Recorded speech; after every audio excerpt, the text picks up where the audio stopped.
Hantavirus is the next COVID-19, only if you allow it to be. So what's going on with the hantavirus? Yeah, so hantavirus, it comes from rats, not bats. You just change the letter there.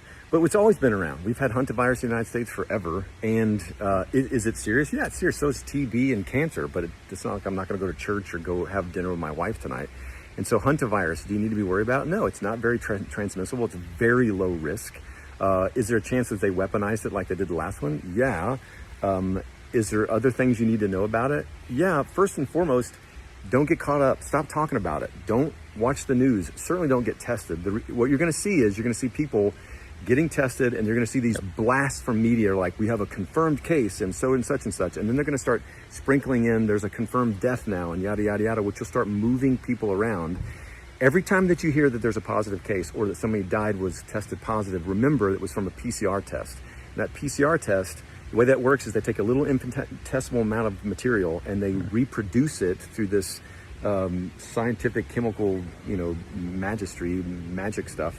And as they do this, anything over 30 revolutions actually is sensitive, but it's too sensitive and it's not valid anymore. Mm-hmm. And the guy that invented the test, Kerry Mullins, won a Nobel Prize in chemistry, said this should never be used to ever diagnose anything. And we used it for COVID, and he just happened to die in November of 2019 before this whole thing launched out for COVID-19.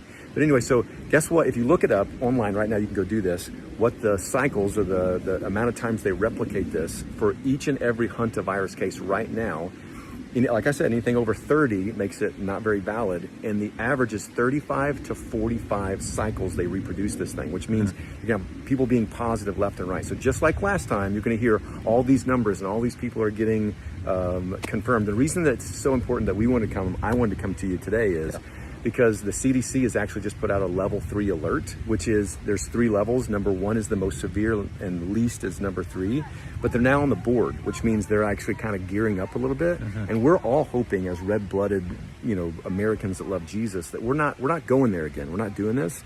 But the first thing you got to know is the threat's super low. The second thing is don't get tested. And the next thing is just walk in faith. Boom.